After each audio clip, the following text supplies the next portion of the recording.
ونعوذ بالله من شرور أنفسنا ومن سيئات أعمالنا من يهده الله فلا مضل له ومن يضلل فلا هادي له وأشهد أن لا إله إلا الله وحده لا شريك له وأشهد أن محمدا عبده ورسوله أما بعد میرے بھائیوں سب سے پہلے تو میں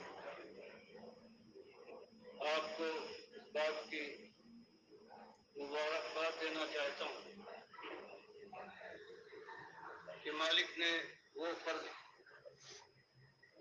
جو مومنوں نے اپنے اقرار کے بعد اپنے اوپر عائد کر لیا ہے وہ فرض پورا کرنے کی توفیق عطا فرمائی اور مجھے کبھی امید ہے کہ آپ سارے حضرات نے روزہ اس طرح سے رکھا ہوگا جیسے کہ اللہ نے بیان فرمایا ہے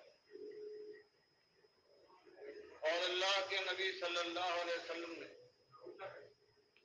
اس کی تشریح فرمائی ہے کہ من صام رمضان ایمانا و احتسابا غفر له ما تقدم من ذنبه کہ مالک کے یہاں گناہوں کی معافی اور پروردگار کی طرف سے اجر صرف اس کے حصے میں آئے گا رمضان کے مہینے میں جو روزہ تو رکھتا ہے لیکن پوری ہوشیاری کے ساتھ اور دو شرطیں یہ ہے کہ ایمانہ پہلی شرط یہ ہے کہ اس کا ایمان پوری طرح سے خالص ہو اس میں کوئی لوث اور کوئی نقص نہ ہو وہ احتسابہ اور دوسری چیز جو لازم ہے وہ یہ کہ ثواب سمجھ کر کہ مالک نے اپنے غلام کو حکم دیا ہے کہ میں جس وقت جو اشارہ کر دوں اس پر عمل پیرا ہو اس کا میں اجر دوں گا انعام دوں گا اور کوئی شخص یہ بات سمجھ کر روزہ رکھتا تو مجھے آپ سے یہ کبھی امید ہے کہ اللہ نے چاہا تو آپ کا روزہ انہی شرائط کی پابندی میں ہوگا اور امید ہے کہ پروردگار اس کا اجر دے گا اور یہی بات حدیث میں بخاری اور مسلم کی حدیث میں آئی ہے کہ من قام رمضان ایمانا و احتسابا جو نماز پڑھتا ہے یہ تطوع اور تراویح کے نام سے پکاری جاتی ہے یہ بھی ایمان اور احتساب کے ساتھ اگر کسی نے ادا کر لی تو اللہ اس کے پرانے خطاؤں کو معاف کر دے گا اور یہی حال ہے من قام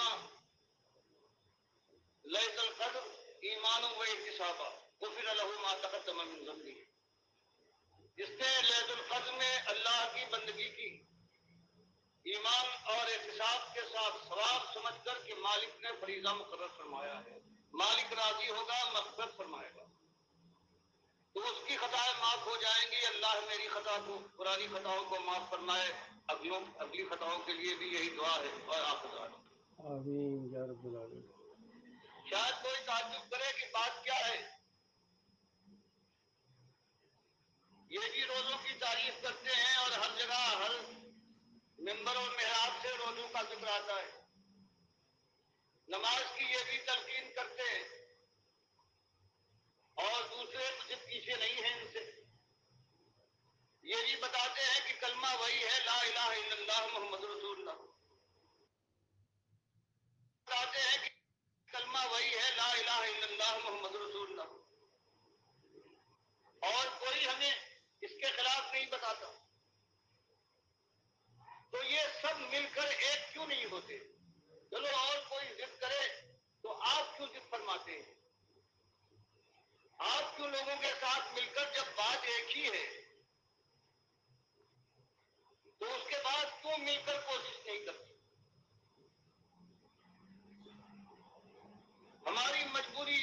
سامنے ہم اپنا عذر پیش کرتے ہیں کہ بات کہنے کے لحاظ سے ہماری بات اور ان کی بات وہی قرآن و حدیث کی وہ بھی بات کرتے ہیں، لیکن بنیاد ہے جس کے اوپر ہر جگہ پروردگار عالم نے یہی بات کہی ہے کہ ایمان کے ساتھ اگر عمل ہوگا تب عمل کی قیمت ہے، مجرد عمل اگر ایمان سے خالی ہو تو اس کی کوئی قیمت ہماری نگاہ میں نہ اٹھے گی۔ یہ ہمارا جرم کہیے یا اس کو کوئی اور نام دے لیجیے کہ اسی بات کو ہم اعلان کے ساتھ کہنا چاہتے ہیں کہ یہ ساری نمازیں، یہ سارے روزے، یہ حج و زکات، جو امت کی اکثریت آج دنیا میں سب سے زیادہ عبادت کرنے والی امت اگر ہے تو یہی ہے، تو اس سے یہی کہنا ہے کہ تمہارے اوپر اللہ نے، جو تمہاری عام کیفیت ہے، اللہ نے تم پر کوئی عبادت فرض نہیں کی، جو تمہارے ایمان کی کیفیت ہے، بات وہی قرآن و حدیث کی ہے۔ ہم ذرا صفائی کے ساتھ بات کو سمجھا کر کھول کر بیان کرتے ہیں، تم بالکل آزاد ہو، مالک نے تمہاری اکثریت پر کوئی عبادت فرض نہیں کی، کیونکہ مالک ایسا غیرت والا ہے، وہ فرماتا ہے ان الصلاۃ کانت علی المؤمنین کتاب موقوتا، نماز کو سب سے بڑا عمل تم سمجھتے ہو ہے، لیکن ہم نے کسی پر نہیں فرض کیا سوائے مومن پر، یعنی اگر تمہارا ایمان صحیح ہے، صحیح معنوں میں تم ایماندار ہو تب تم مکلف ہو، ورنہ ہم نے تمہارے اوپر یہ زحمت نہیں ڈالی ہے کہ نماز 5 وقت کی ہے، نماز میں اپنا جا کے وقت بھی برباد کرو اور اپنے روزگار میں جا کے اس کے اندر وقت ڈالو۔ یہی مالک نے فرمایا یا ایھا الذین آمنوا کتب علیکم الصیام، کہ ایمانداروں تمہارے اوپر روزہ فرض کیا گیا ہے، یہ سب کے اوپر نہیں، سب کے اوپر تو آپ ہماری بھڑک رہی ہے وہ سب فرض ہے، لیکن تمہارے اوپر جو خالص مومن ہو، بس ہماری غلطی کہو، ہمارا جرم کہو، ہمیں دوش دو کہ ہم نے اسی بات کو کھول کر ہاں کے پکارے کہہ دیا ہے کہ تمہاری اکثریت پر جب تک تم ایمان نہ لاؤ اس وقت تمہارے اوپر کوئی چیز فرض نہیں ہے، مزے کرو، کیوں برباد کرتے ہو اپنی جان کو کہ عاملۃ ناصبہ تصلی نارا حامیہ، عمل بھی کرو، تھک بھی جاؤ اور اس کے بعد جہنم کی آگ میں جھونک دیے جاؤ، کچھ مزے بھی نہیں اڑاتے۔ یہ ہمارا کہنا ہے اور یہ سیدھی بات ہے، کھلی بات ہے کہ ہم تمہارے سامنے کہتے جہاں آج تم مسالک میں بٹے ہوئے ہو، اس ملک کے اندر کوئی شاید ہی ایسا ہو جو ان مسلکوں سے الگ ہو، کوئی اپنے کو دیوبندی کہتا ہے، کوئی کہتا ہے ہم بریلوی ہیں، کوئی کہتا ہے میں لہری سے، کچھ شعبے پائے جاتے ہیں اور کچھ حنبلی ہو سکتے ہیں، لیکن ان کی تعداد اس لائق نہیں ہے، تو ہمارا یہی ان سے کہنا ہے کہ تم دیوبندی ہو، میرے بھائیوں بتاؤ ایک دن بھی کبھی تم پر ایمان کا کوئی وقت آیا ہے؟ ہم اہل سنت والجماعت اپنے کو بریلوی کہتے ہو، ہم کہتے ہو تمہارا جہاں سے تمہاری ابتدا ہوئی ہے، دیوبند سے تم شروع ہوئے ہو، قاسم نانوتوی صاحب ہیں، عبدالرشید اس کے گنگوی ہیں، جتنے گزرے ہیں تمہارے اشرف علی تھانوی، کفایت اللہ، امداد اللہ، جتنے ہیں کسی ایک کو نہیں، تم اپنے کو بریلوی کہتے ہو، جتنے تمہارے بزرگ گزرے ہیں، تم اپنے کو اہل حدیث کہتے ہو، جتنے تمہاری اس تاریخ میں یہ 100 برس کا معاملہ ہے، تینوں کا 100 برس کا معاملہ، اسی کے پیچھے میں اور اس سے زیادہ نہیں ہے، تو تمہارے یہاں تمہارے بانی اگر دیوبند کے ہیں تو وہ یہ کہتے ہیں کہ نبی صلی اللہ علیہ وسلم کو موت نہیں آئی، آپ کی روح خارج نہیں ہوئی آب حیات میں، دل میں ہے، آپ کی روح باہر نہیں نکلی. اور جیسے میں نے عقیدے دکھائے فوٹو کے ذریعے سے، خلیل صاحب نے جو بذل المجہود کے شارح ہیں ابو داؤد کے، کتنے بڑے ان کے امام ہیں دیوبندیوں کے، انہوں نے سارے فتوے جمع کیے، پاکستان اور عرب ممالک کے، کتاب چھاپی، جو ان کے وقت سے آج تک جو دستور ہے، جو ثبوت ہے کہ سارے دیوبندیوں کا یہ عقیدہ ہے کہ اللہ کے نبی صلی اللہ علیہ وسلم اس قبر میں زندہ ہے، صرف نماز روزے کے مکلف نہیں ہیں، باقی ان کی زندگی دنیاوی زندگی ہے جیسے دنیا میں تھے، اور اس کے ساتھ ساتھ زور کے ساتھ یہ زندگی دنیاوی ہے، برزخی نہیں ہے. تو بتاؤ بھائیوں، تم میں اگر کوئی ایسا اٹھ کر کھڑا ہو جائے کہ میں دیوبندی نہیں رہا ہوں، میں مسلم تھا، میں نے قرآن و حدیث کو مانا ہے، ٹھیک سر آنکھوں پر تم مان سکتے ہو، تم کہہ سکتے ہو، ورنہ تمہارا یہ کہنا کہ ہم پر نماز ہم نے پڑھی ہے، روزے رکھے ہیں، تو مالک فرماتا ہے کہ وہ من یکفر بالطاغوت ویؤمن باللہ فقد استمسک بالعروۃ الوثقی لا انفصام لها. تم اپنے ان کو بناتے ہو اپنا پیشوا، اللہ کی کتاب کے خدا صاف فیصلہ دیا ہے، اور تم بجائے اس کے کہ اس کا کفر کرو، تم نے مان لیا ہے جو کچھ انہوں نے کہا ہے، اور خود فخر محسوس کرتے ہو اپنے کو اس مسلک سے انتصاب کرنے کا اور منتسب کرنے کا. تو بتاؤ اللہ کے بندو، انصاف کے ساتھ کہو، کیا تمہارا مالک ایسا ہے، اس کی یہ حیثیت ہے کہ تمہارا کوئی بڑا کوئی امام جب چاہے اس کے قرآن کو قلم کر دے، جب مرضی آئے اس کے نبی صلی اللہ علیہ وسلم کی بات کو رد کر کے اپنی بات چلا دے؟ تو طاغوت کون سے ہوتے ہیں؟ بتاؤ طاغوت کیا ہوتے ہیں؟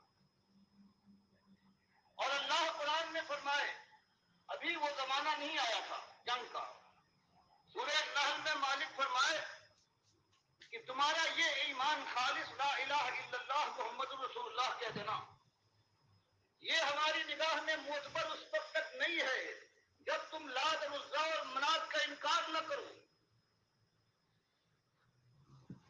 یہی کہا گیا کوئی اہل کتاب عیسائی ہو، اگر وہ کلمہ پڑھتے تو اس کا کلمہ معتبر نہیں ہے جب تک وہ یہ نہ کہے کہ میں حضرت عیسیٰ کو اللہ کا بیٹا نہیں مانتا، اللہ کا نبی مانتا ہوں، کلمہ مانتا ہوں. اور یہی فرمایا کہ جب کبھی میں نے کوئی رسول بھیجا ہے اس نے یہی بات پہلے کہی ہے، کبھی ڈھکی چھپی بات نہیں رہی کہ اللہ کو مانتے ہو خوش آمدید، لیکن جان لو کہ اس کے بعد جو طاغوت ہیں ان کا انکار کرنا پڑے گا. اب دو کی غلامی تو نہیں کر سکتے. اس نے تمہارے مالک کو جھوٹا کہا ہو، مالک کی کتاب کو رد کیا ہو، وہ تمہارا دشمن ہو سکتا ہے، دوست تو نہیں، ولی تو نہیں ہو سکتا.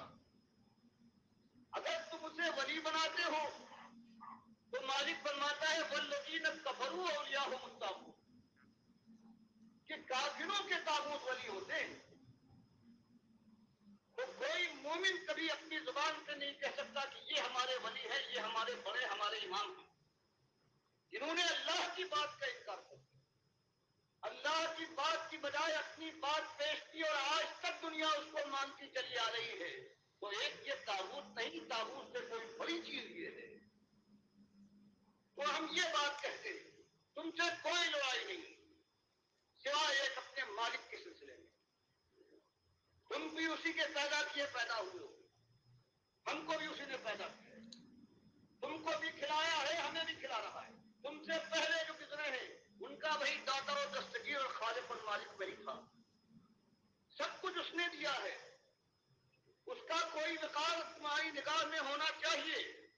اس کا کوئی بندہ ہو، وہ نبی کیوں نہ ہو، وہ حق نہیں دیتا. قرآن میں بات کو واضح فرماتا ہے وَلَوْ تَقَوَّلَ عَلَيْنَا بَعْضَ الْأَقَاوِيلِ، ہمارے نبی صلی اللہ علیہ وسلم کو مجبور کرتے ہو، رشوتیں دیتے ہو، لالچ سے نوازنا چاہتے ہو، جان کا خطرہ ان کے سامنے لاتے ہو، دیس نکالا دے دیں گے، کیا چاہتے ہو؟ یہی کہ جو ہم نے اتارا ہے اس میں کچھ ملاوٹ کر کے کچھ اس کی بات کو بنا دے، تحول آ رہی نہ کچھ اپنی طرف سے ملا دے تاکہ تمہارے دل کو شانتی مل جائے۔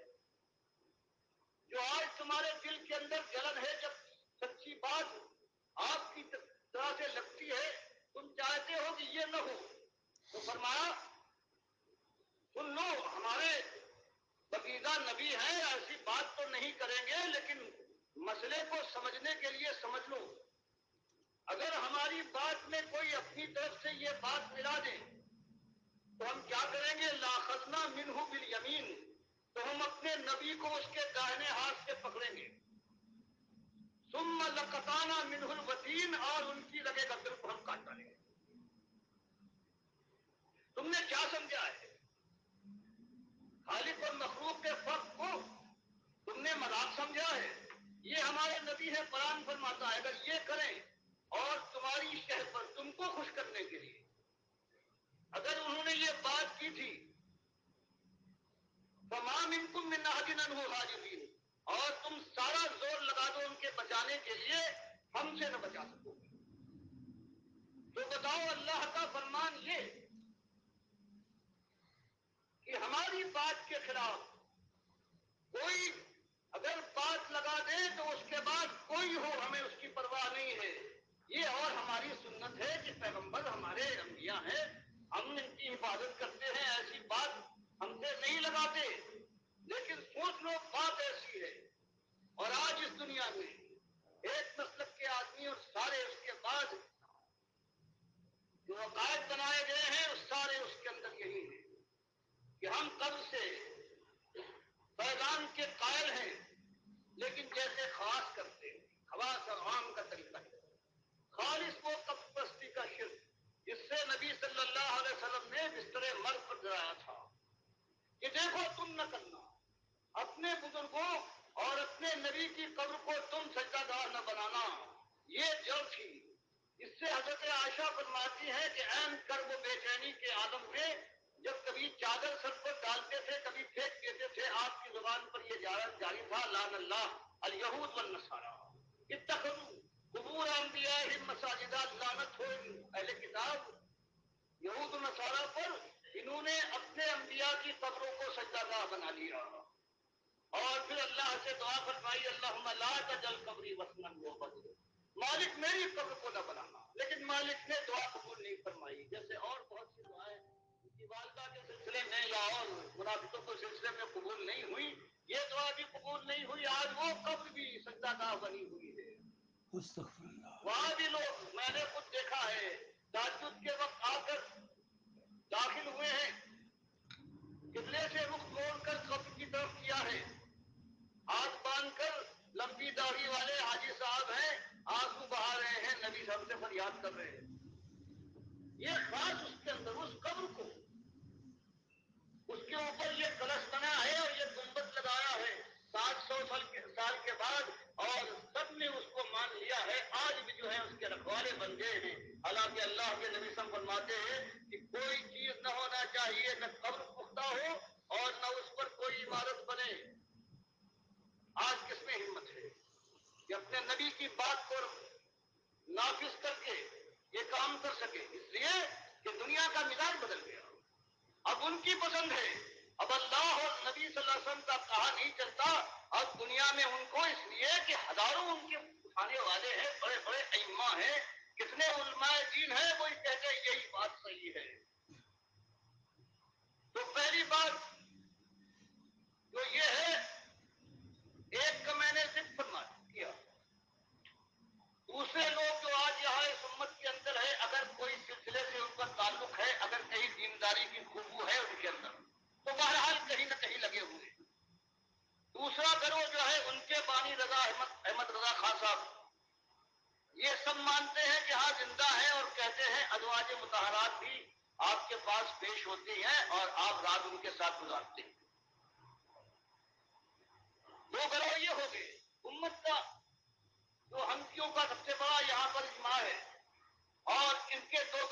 دونوں گروہوں کا یہ ماننا ہے۔ غیر مقلدین اس سے آگے بڑھ گئے،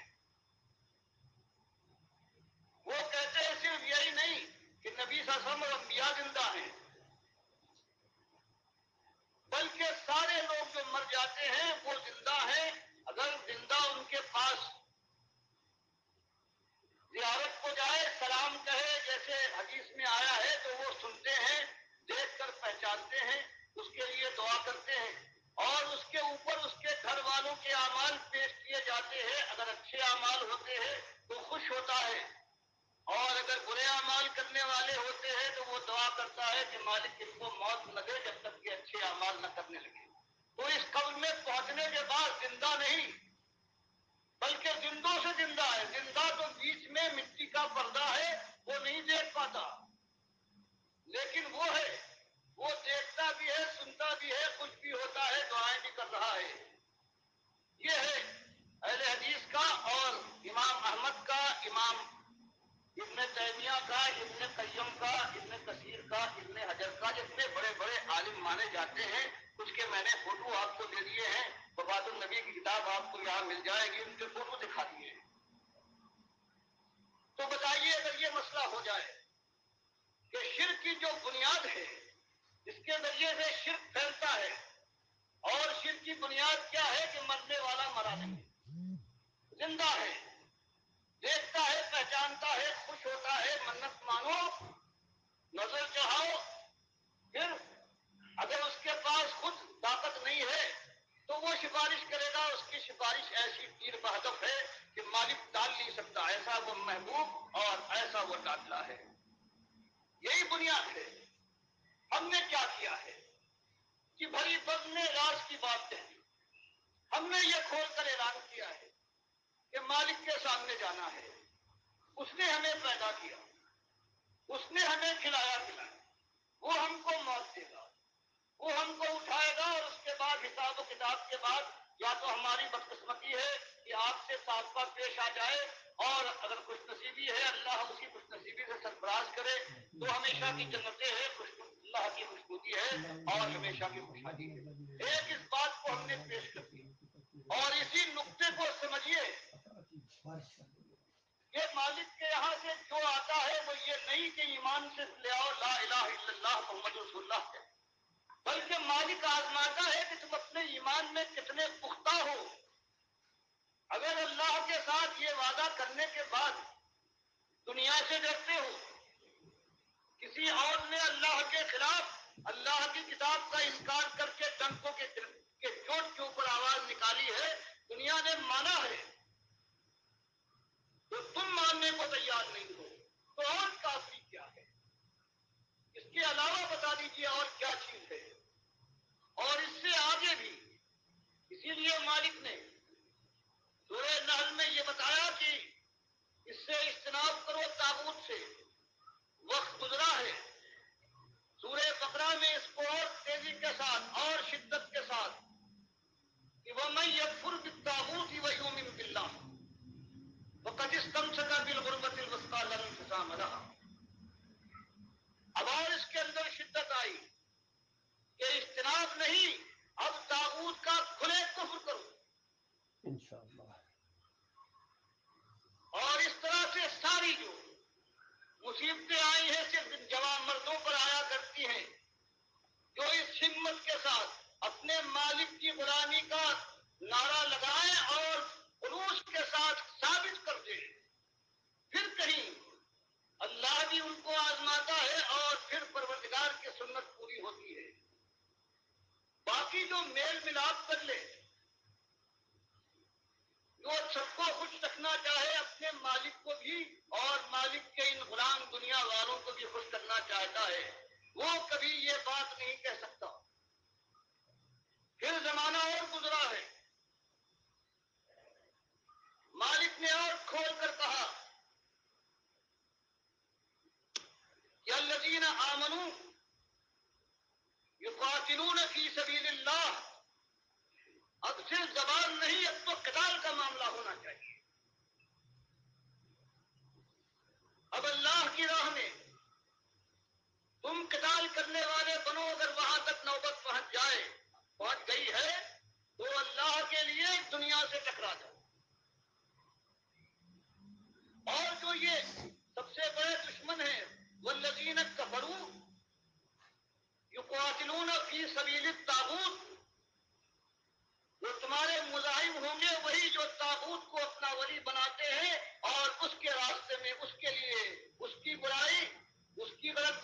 منوانے کے لیے وہ قتال کر رہے ہیں. تو پھر فرمایا کہ پھر جنگ کرو. یہ اولیاء شیطان ہیں. اولیاء شیطان ان قید شیطان کان ضعیفا. کچھ پرواہ نہ کرو کیونکہ یہ شیطان، یہ طاغوتوں کے ماننے والے، یہ شیطانی فوج ہے. چاہے تم اپنے وسائل کو کم پا رہے ہو، ان کی تدبیریوں اور چالاکیوں کو دیکھ کر سہمے جاتے ہو، لیکن نہیں، ان کا مقابلہ کرو. ان کی تدبیریں ہیں، یہ انتہائی ضعیف ہے. پروردگار ان کے دار و بہت بکھیر دے گا. یہی بات میں آپ کے سامنے لانا چاہتا ہوں. کتنے آپ کے حضرات ہیں جو مدتوں سے یہی باتیں سنتے آئے ہیں، لیکن افسوس ہے کہ بعض حضرات ابھی تک ہمارے فرق کو اور ہماری قوم کے فرق کو نہیں پہچان پائے. ہم کوئی نئی بات کہاں سے لا سکتے ہیں قرآن و حدیث کے علاوہ؟ ہم تو صرف یہی کہتے ہیں کہ قرآن و حدیث کو مان لو، اور اس کے خلاف کوئی بھی آتا ہے جو اس کے خلاف کہتا ہے اس کو چھوڑو اور سمجھاؤ. نہ مانے اس سے کفر کرو، اور اگر موقع آ جائے تو اس کے خلاف جنگ آزما ہو، ساری تدبیریں اختیار کرو. یہ میرے پیارے بھائیو، یہ مخلصانہ اور مجاہدانہ آواز ہے ڈاکٹر مسعود الدین عثمانی رحمۃ اللہ علیہ کی. یہاں میں نے وہ تقریر روک کے چند باتیں آپ سے عرض کرنا چاہتا ہوں کہ ڈاکٹر مسعود الدین عثمانی رحمۃ اللہ علیہ کی دعوت توحید کا گویا یہ مرکزی نقطہ ہے، لب لباب ہے، نچوڑ ہے کہ اصل بات یہ ہے. اور اس کے بعد یہ بڑے زور دے کے کہا کہ دیکھو کتنے حضرات ہیں جو کتنے عرصے سے ہمارے ساتھ چل رہے ہیں، لیکن ابھی تک وہ یہ بھی نہیں سمجھے کہ میں کہنا کیا چاہتا ہوں. تو اسی وجہ سے کچھ لوگ ساتھ تو ملے تھے، لیکن اس روح کو وہ نہیں سمجھ پائے ہیں. پھر ان کے اندر یہ شرک بھی آ گیا، خاص کر محمد حنیف کے اندر، سعید احمد کے اندر، اور کتنے لوگ ہیں انہوں نے محمد حنیف کا ساتھ دیا ہے ڈاکٹر عثمانی رحمۃ اللہ علیہ کے مقابلے میں، خاص کر سجدہ تعظیمی کے حوالے سے جو ان کے اندر شرک آ گیا ہے اور اس میں آپ بڑھتے چلے جا رہے ہیں. یہ ایسا شدید شرک ہے. اور اس تقریر کا مرکزی نقطہ ہی گویا یہی ہے کہ دیکھو کوئی آ جائے اللہ کے خلاف، جس نے بھی بات کہی ہے، اللہ کی کتاب کو پیچھے کر کے اپنی بات چلانی چاہیے، وہ طاغوت ہے. اور ان طاغوتوں کو جو اپنا امیر مانے، اپنا لیڈر مانے، اپنا رہبر مانے اور علماء مانے اور ان کی عزت کرے، دلوں کے اندر عقیدت رکھے، وہ طاغوت کا پجاری ہے. کوئی مومن یہ انداز نہیں اختیار کر سکتا ہے. تو یہ بہت ہی زبردست بیان ہے. اگر یہ تقریر یا اس طرح کی دوسری تقاریر ڈاکٹر عثمانی رحمۃ اللہ علیہ کی نہ ہوتی تو ان طاغوتوں کی خبر لینا یہ بہت مشکل کام تھا. اور خاص کر یہ محمد حنیف کی اور ان لوگوں کی جن کے اندر شرک آیا ہے، توحیدی بنتے ہیں لیکن شرک کے ساتھ دوستیاں اور ملاپ کرنے کے بعد یہ سمجھتے ہیں کہ اللہ تعالیٰ صرف ان کو توحیدی کہنے کی وجہ سے توحید کے اوپر چونکہ آئے تھے کچھ عرصہ. تو ڈاکٹر صاحب نے یہ بھی کہا ہے کہ کوئی ایک دن ایک لمحہ بھی تمہارے اوپر ایمان خالص کا آیا ہے؟ بتاؤ. یہ بریلویوں کو بھی بات کہی گئی، دیوبندیوں کو، اہل حدیثوں کو، اور آج یہ بات پوری طرح حنیف اور ان کے ٹولے کے اوپر یہ بات پوری طرح فٹ آتی ہے کہ کوئی ایک لمحہ بھی تمہارے اوپر آیا ہے صحیح ایمان ہم اس پر قائم رہے ہو، ایمان کے بعد پھر کافر و مشرک بن گئے ہو، طاغوت بن گئے ہو. تمہارا کام تھا طاغوت کا کفر کرنا، اور کفر بالطاغوت کی بنیاد کے اوپر دعوت اٹھنے والی یہ جماعت یہ پھر طاغوتی انداز اختیار کرے اور طاغوتوں کو اپنا، اور امیر جب ان کا طاغوت بن جائے تو اس کے پیچھے چلیں آنکھیں بند کر کے. تو انہوں نے کیا دین کو سمجھا ہے، ایمان کو سمجھا ہے؟ یہ وہ بات سمجھے ہی نہیں ہے جو ڈاکٹر عثمانی رحمۃ اللہ علیہ کہنا چاہ رہے تھے. بہت تھوڑے لوگ ڈاکٹر صاحب کے ساتھی رہ گئے ہیں، لیکن ہم تعداد کی پرواہ نہیں کرتے، نہ وسائل کی. ہمارا مالک بڑی طاقتوں والا ہے، بڑی قدرت والا ہے. یہ ایمان کا معاملہ ہے کہ جو آئے، کسی پر چوٹ لگے، کوئی ناراض ہو، یہ کلیہ ہاتھ میں آ گیا ہے. اب ذرا باقی تقریر پھر سنیے، ڈاکٹر صاحب کس انداز سے اس بات کو بیان کر رہے ہیں. ہمارا کہنا ہے، ہمارا جرم اگر ہے تو ایک یہی جرم ہے اللہ کے بندے. اور اگر یہ خیال ہو کہ لوگوں سے بھول ہو گئی ہے، اگر مانتے ہو کہ ہاں غلطی کی ہے بڑے بڑے بال لوگوں نے، تو آخر سب کے لیے مانو سب سے بھولی تو ہوتی ہے، لیکن ان کو ایک عام کے لیے، عامی کے لیے کچھ موقع ہو سکتا ہے. لیکن تمہارا حال یہ ہے کہ تم کہتے ہو دنیا والوں کہ یہ علامہ زہر ہے، ان کے علم کو کوئی پہنچ نہیں سکتا، اور پھر وہ کتاب کے خلاف فیصلہ صادر فرماتے ہیں اور کہتے ہیں حدیث میں یہ آیا ہے. ان سے پوچھو کہ کیا اللہ کے نبی صلی اللہ علیہ وسلم اللہ کی کتاب کو جھٹلانے کے لیے بھیجے گئے تھے؟ اللہ کے نبی صلی اللہ علیہ وسلم کو یہ اختیار ہے کہ وہ قرآن کے کسی حکم کو بدل دیں؟ کیا اللہ نے نہیں فرمایا کہ نبی کو ہم نے اس لیے بھیجا ہے لِتُبَيِّنَ النَّاسِ مَا نُزِّلَ إِلَيْهِمْ، تاکہ وہ کھول کر صاف صاف بیان کرتے جو تم کی طرف نازل کیا گیا ہے. قرآن کے صحیح معنی بتانے کے لیے آئے. اور اپنے نبی کے ساتھ کتنا ظلم ہے کہ کہا جائے انہوں نے یہ کہا ہے کہ قرآن غلط اور بات یہ ہے، اور اسی کی سچی بات سے جو صحیح روایت سے آئی ہے کس طرح نکالا تم نے غلط معنی لے کر، اپنی طرف سے معنی لے کر، جیسے خاتم الانبیاء کے لیے آ گیا، ایک گروہ نے اس کے معنی لے لیے کہ مہر لگا دی گئی. جو ان کی طرف سے ثابت مہر لگا ہوا ہے، یا یہ ہے ان کی بات کو ثابت کرنے، ان کی حمایت کرنے آئے، یہ معنی انہوں نے نکال لیے اور ختم کر دیا ختم نبوت کے. وہی حال تم نے کیا ہے. بخاری کی صحیح حدیثوں سے جس میں صحیح معنی بھی قرآن کے خلاف نہیں ہے، کسی نص سے نہیں ٹکراتے، ان معنوں کے ماننے کے بجائے تم نے اپنی طرف سے وہ معنی لیے تمہارے بزرگ بتا گئے ہیں جو قرآن کے خلاف اللہ کا رد، اللہ کی کتاب کا انکار ہے، اور تم اس پر نازا ہو. بالکل یہی بات محمد حنیف نے کی ہے سجدہ تعظیمی کے حوالے سے، حالانکہ صحیح تفسیر بھی موجود تھی کہ یہ سجدہ اللہ کو ہوا ہے. اور امام بخاری رحمۃ اللہ علیہ نے جس انداز سے خوابوں کی تعبیر کا باب باندھ کے وہ چیز لائے ہیں، انہوں نے سجدے کا ذکر ہی نہیں کیا، اور انہوں نے تعبیر مانا ہے 6 نمبر آیت کو سورہ یوسف کی کہ میرے بچے یہ جو لی ساجدین تم کہہ رہے ہو، سورج چاند ستاروں کو تم نے اپنے سامنے جھکا ہوا دیکھا ہے، یہ عزت اور احترام کی ایک علامت ہے، اور تمہیں اللہ تعالیٰ چنے گا، برگزیدہ کرے گا، باتوں کی تہہ تک پہنچنا سکھائے گا، اور تمہارے اوپر اپنی رحمت اور شفقت اس طرح کرے گا جس طرح ابراہیم علیہ السلام اور اسحاق علیہ السلام کے اوپر کی، اور یعقوب علیہ السلام یعنی اپنی طرف کی اشارہ کیا کہ پورا خاندان اس کو اللہ تعالیٰ اس کو عزت دے گا. تو یہ سارا معاملہ ہوا ہے، اور جب یہ سب کچھ ہو گیا، حرف بحرف یہ خواب کی تعبیر سامنے آ گئی، تو پورا خاندان اللہ کے سامنے سجدہ ریز ہو گیا. یہ تفسیر موجود تھی اس سے پہلے. امام راضی عبداللہ بن عباس کا قول لائے ہیں کہ مسجود اللہ تھا. پھر سب سے بڑی بات اس دور میں ڈاکٹر عثمانی رحمۃ اللہ علیہ نے مولویوں سے جھگڑے کرتے رہے ہیں اور فتویٰ لگایا ڈاکٹر عثمانی رحمۃ اللہ علیہ نے کہ جس کا ایمان خراب ہوتا ہے وہ اس طرح تفسیر کرتا ہے کہ یوسف علیہ السلام کو سجدہ ہوا.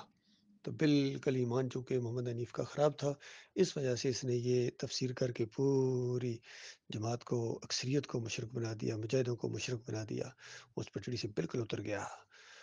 باقی جو بچ کے اللہ کے بندوں، ایمان کے مضبوطی دکھاؤ اور اس ایمان کی دعوت کو اور اس نعمت کی قدر کرو، اور اللہ تعالیٰ پھر آپ کے قدموں کو جمائے گا، اور مخلص اور باصلاحیت ساتھی اللہ تعالیٰ عطا فرمائے گا انشاءاللہ. سنیں حالانکہ یہ تو بہت بڑا ظلم ہے کہ حدیث کے صحیح معنی بھی ہو سکتے ہیں، لیکن تم کو ضد ہے کہ تم معنی نہ لوگے، اور اس لیے کہ تمہارے بزرگ کہیں ٹھوکر کھا چکے ہیں، تمہارے لیے لازم ہے کہ اسی مقام پر پہنچو تو تم بھی ٹھوکرا کر گرو. تو یہ ایک مسئلہ ہے، یہ ایک جنگ ہے، کھلی جنگ ساری دنیا سے اس وقت. لیکن اللہ کا شکر یہ ہے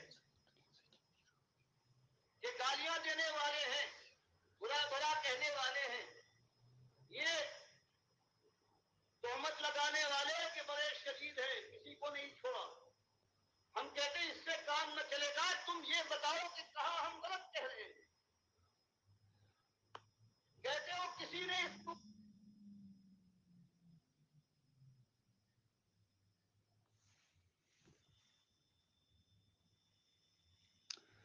سبحان اللہ سبحان آئی اور ساری دنیا کو ہم نے دیکھا انہی کے اعتماد پر اللہ کی بات کو جھوٹ کہہ رہے ہیں، اللہ کے نبی صلی اللہ علیہ وسلم کی بات کو رد کر رہے ہیں.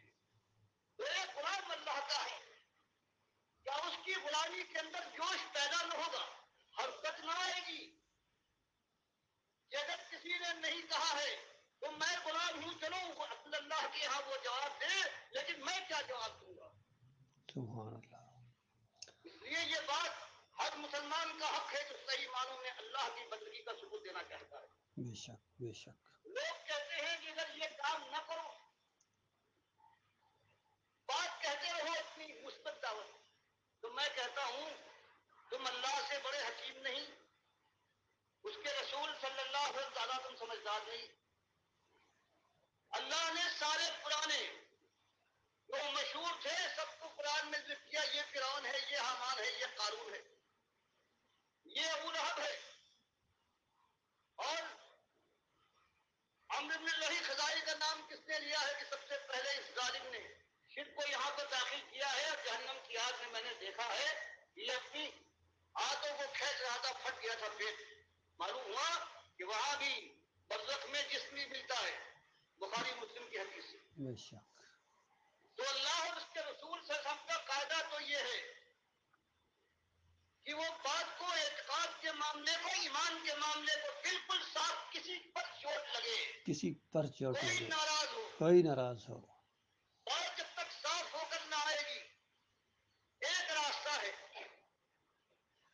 اس پر ڈاکو ہیں، ان کے پروپیگنڈا کرنے والے پھیلے ہوئے ہیں.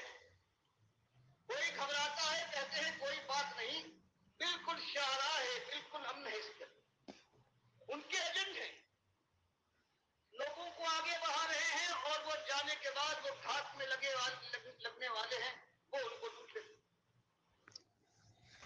یہ نقطہ بڑا قابل غور ہے میرے پیارے بھائیوں. یہ ان کے ایجنٹ ہیں، شیطان کے ایجنٹ ہیں. یہ محمد حنیف ہو گیا، سعید احمد ہو گیا، قاری خلیل الرحمان ہو گیا، عتیق الرحمان ہو گیا، منور سلطان ہو گیا. آگے بڑا خطرناک معاملہ ہے. اللہ کے بندو، ان کی بات نہ مانو، للہ توبہ کرو، معافی مانگو اپنے مالک اور خالق سے، پھر ایمان خالص کی طرف آ جاؤ. اور کہتے ہیں صبح کا بھولا شام کو گھر آ جائے تو بھولا نہیں ہوتا ہے. ابھی موت نہیں آئی ہے، اگر موت آ گئی تو اس کے بعد ہمیشہ ہمیشہ کی آگ کے اندر اتار دیے جاؤ گے. اب کیا ہم کو اگر معلوم ہو جائے، آپ کو معلوم ہو جائے کہ آپ کا فرض نہیں ہے کہ ہوشیار کرے کہ یہ بے ایمان، یہ ایجنٹ ہے، یہ ان کے چیلے ہیں، یہ ان کی طرف سے لگے ہوئے، آگے بڑا خطرناک گروہ بیٹھا ہوا ہے. اگر ہم یہی کام کریں کہ جنہوں نے ایمان پر ڈاکہ ڈالا ہے، جنہوں نے ہمارے باپ دادا کی اربوں اور خربوں لوگوں کو جہنم میں جھکوا دیا ہے اپنی بڑائی کے الزام میں اور اپنے جھوٹے نام کی وجہ سے. بے شک. اور یہ نہیں کہ وہ مر گئے تو گئے، ان کی کتابیں نہیں مری. بے جن شک. راج ہر جگہ ایک خیجان پیدا ہے، اللہ کا انکار ہے، اللہ کے نبی سب، ان کی کتابیں بند تو نہیں ہوئی، وہ نہیں مرے. سانپ کو مارو، اس کا زہر بھی ختم، لیکن یہ ایسا سانپ ہے کہ مارتے جاؤ زہر پھیلتا جائے. اوئے ہوئے ہوئے.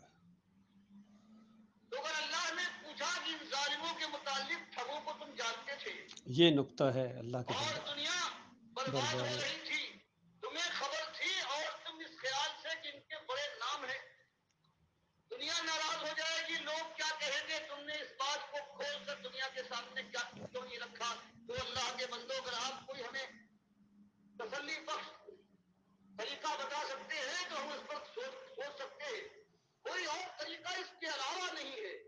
یہی اللہ نے کیا، یہی اللہ کے رسول صلی اللہ علیہ وسلم نے کیا، اور یہی پکارتے ہوئے آپ مکے کی گلیوں میں اور خانہ کعبہ کے اندر پکارتے تھے کہ انکم وما تعبدون من دون اللہ، تلاوت کرتے ہیں کہ تم اور جن جن کو تم من ظالموں کو پوچھتے ہو،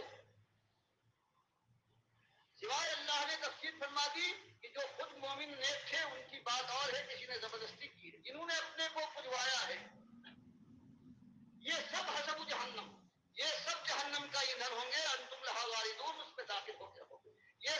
یہ معمولی اور ڈھیلی بات ہے. اور جب یہ بات جوان مرضی کے ساتھ آتی ہے، بے شک. اس کے بعد کہیں صحیح معنوں میں انسان کھٹکتا ہے، کان کھڑے کرتا ہے، سوچنے پر مجبور ہوتا ہے، اور پھر چونکہ یہ حق ہے، بے شک حق ہے، یہ حق ہے. پھر اس کو قبول کرنے والا بن سکتا ہے. اس کے علاوہ کوئی اور راستہ نہیں ہے. بے شک. ایک ہی راستہ ہے فلاح یہ کا. ایمان کا ہمارے تقاضا ہے. یہ ایمان کا تقاضا ہے. اسی لیے کہا گیا تھا کہ بدال اسلام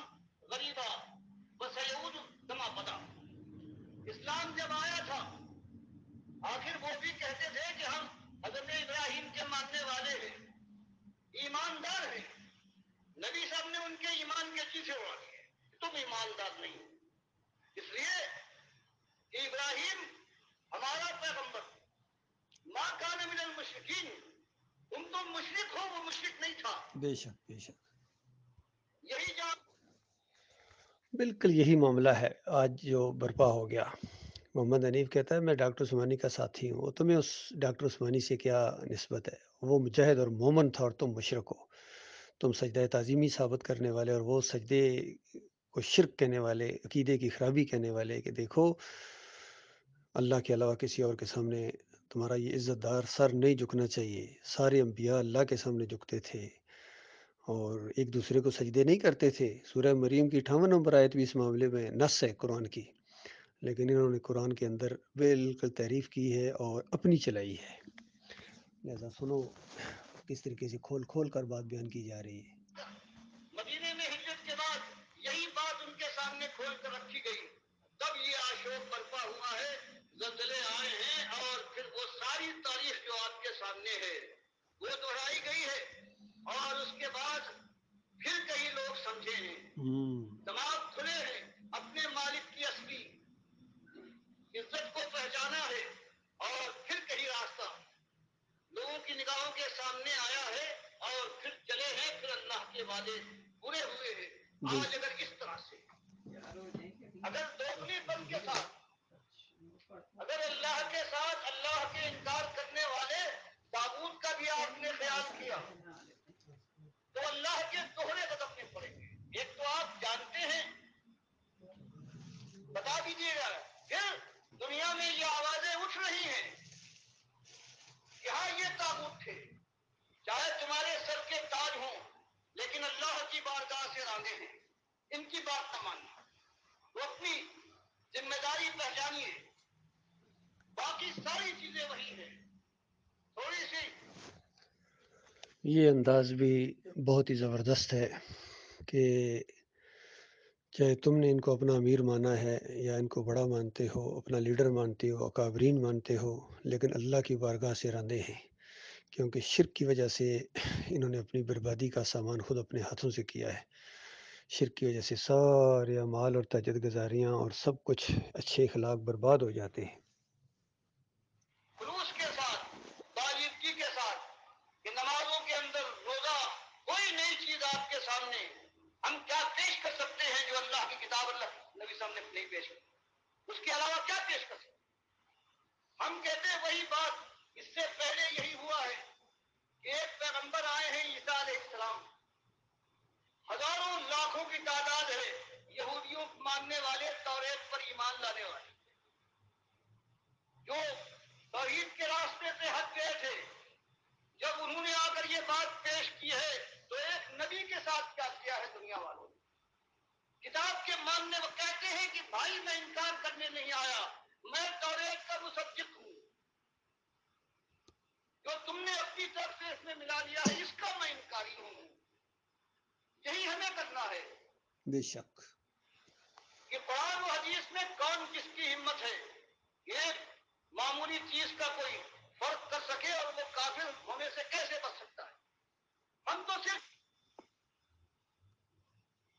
اگر اس کے گھروں میں آگ لگی، اس کے شہر یوں اجڑے، اس کی آبرو کے کفن تار تار ہو گئے، لیکن پھر ہمت جواب دیتی ہے کہ فلاسفے کی طرف دیکھو، کیونکہ وہ ایمان کی مردانگی کہاں ہے؟ مالک کا کہنا یہ ہے کہ ہم ان کے ساتھ ہیں جو ہماری بات کہیں اور جم جائیں، جم جائیں، ہم یہ ہے اپنے رسولوں کے ساتھ ہیں، بے شک ہم مومنین کے ساتھ ہیں۔ بے شک یہ روش پیدا کیجیے، دنیا کے اندر غریب اور پردیسی بن جائیے۔ لڑائی جھگڑے تو نہیں کہتا، ہمدردی ہو، دنیا والوں سے آپ کی طرف جا رہے ہیں، ان کو آپ سے بچانے کی کوشش کرنا ہے، لیکن وہ تعلقات، وہ محبت اور دوستی کے انداز، وہ شرمندگی کی بات میں کہو دوست سے کہیں پرانا مان جائے۔ لوگ بہت اچھا سمجھتے ہیں، اگر توحید کی بات اور شرک کا ذکر چھوڑو گے تو مشکل پیدا ہو جائے گی، یہ نامردی ہے۔ اس نامردی کو نکال کر پھر اللہ اپنے مالک کے وقار کو پہچان کر کسی سے بلا وجہ حق کے خلاف کوئی بات نہیں کہنا، لیکن اللہ کی بندگی میں یہ جرأت عزت نفس کو ہونا چاہیے بے کہ شک بڑا سا بڑا اس نے دنیا کو اللہ کے راستے سے ہٹایا ہے، اللہ کی بات کا انکار کیا ہے، صاف اعلان کر دو کہ میں اس کا بندہ نہیں، اپنے مالک کا بندہ ہوں۔ بے شک بے شک یہ ایک بات ہے انتہائی سخت، یہ کڑی اور مشکل بات ہے۔ اس کی درخواست کرتا ہوں، یہ بات اسی لیے سوچ سمجھ کر اس راستے میں اس کو آنا ہے۔ بہرحال یہ بات کبھی برداشت نہیں کی ہے کسی قوم نے، بے شک لیکن اللہ کا اس سے وعدہ ہے کہ جب بھی آئے وہ، جب خیر آئے اسی انداز سے آئے گا، اس کے علاوہ کوئی انداز نہیں۔ بے شک جب تک ایمان کو بالکل صاف نہ کر دیا جائے گا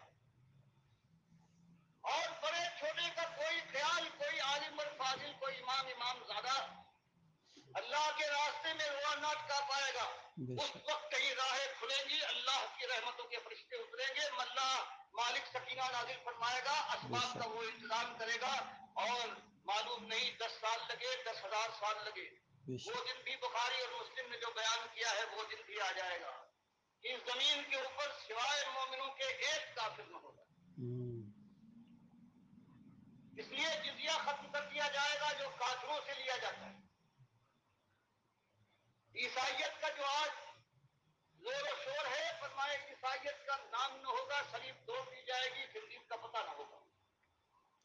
یہ بخاری مسلم دونوں نے اس حدیث کو بیان کیا ہے۔ مسلم میں ایک اضافہ ہے کہ 7 سال اس زمین پر اس زمانے میں ایسے گزریں گے کہ سب مومن ہوں گے، اور دو مومنوں کے درمیان کوئی بغض، کوئی کینہ، کوئی لڑائی اور کوئی حسد نہ ہوگا۔ گویا جنت میں جو ہمیشہ مومنوں کو اس حالت میں رہنا ہے، 7 سال کے لیے یہ دھرتی کی آنکھیں بھی اس منظر کو دیکھ لیں گی۔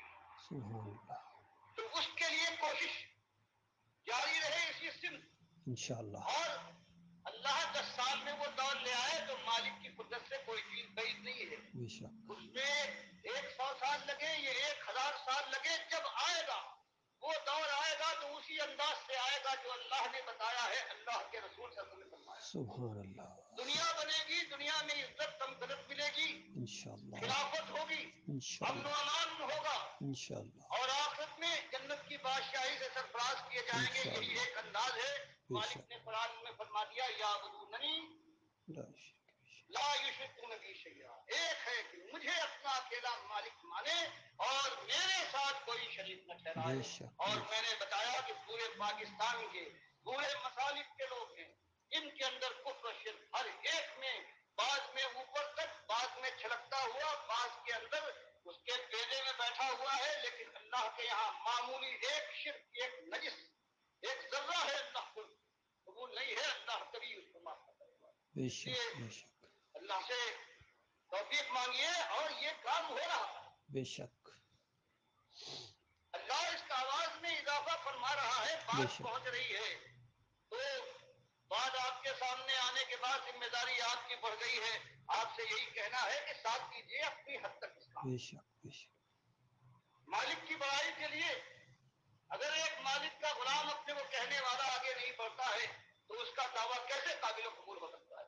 بے شک ورنہ وہ دن تو دور نہیں ہے کہ آپ کے بھی بازو اگر اٹھانا چاہیں تو آپ نہ اٹھا سکیں گے، سینے کے پڑے ہوں ڈھلک جائے تو روک نہ سکیں گے، پنڈلیاں بار نہ اٹھائیں گی، بلکہ اگر آپس میں چمٹ جائیں تو الگ کرنا بھی بس کی بات نہ ہوگی۔ یہ آنکھیں جو آج اللہ کی بات کی پرواہ نہیں کرتی، مٹکتی رہتی ہیں، یہ جب چڑھیں گی تو گھر والے ہیں وہ ڈریں گے اور آنکھوں پر پٹیاں باندھیں گے، منہ کھلا رہ جائے، یہ اللہ کی حرام پر سبقت کرنے والا، تو اس پر ڈھاٹا باندھا جائے گا۔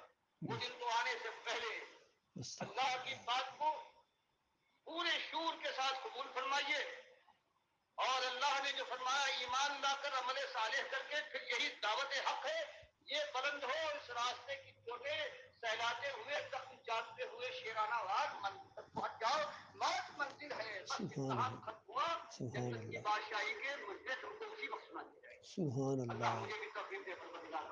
آمین یا رب العالمین۔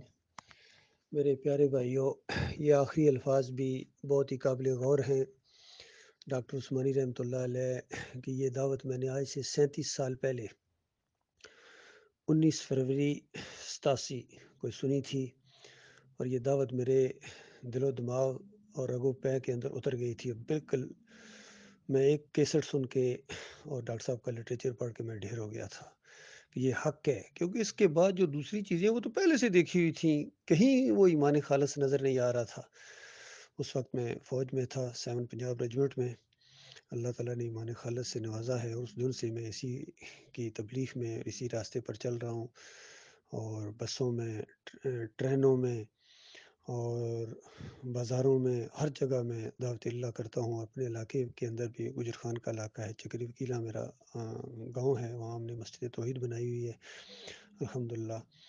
اور ڈاکٹر صاحب رحمۃ اللہ علیہ 86 میں، دسمبر 86 میں فوت ہو گئے تھے۔ تو اس کے بعد اچھے خاصے ساتھی پیچھے چھوڑ کے گئے، لیکن بعد میں پھر شیطان کا وار ہوا 2017 کے اندر، جو ناخلف امیر جانشین، ناخلف جانشین محمد حنیف اس نے عقیدے کے اندر پھر بربادی لے آیا۔ جس چیز سے منع کیا گیا تھا، جس سے روکا گیا تھا کہ شرک کا ایک شائبہ تمہارے اندر نہیں ہونا چاہیے، اس کے اندر اب 4 شرک آ گئے۔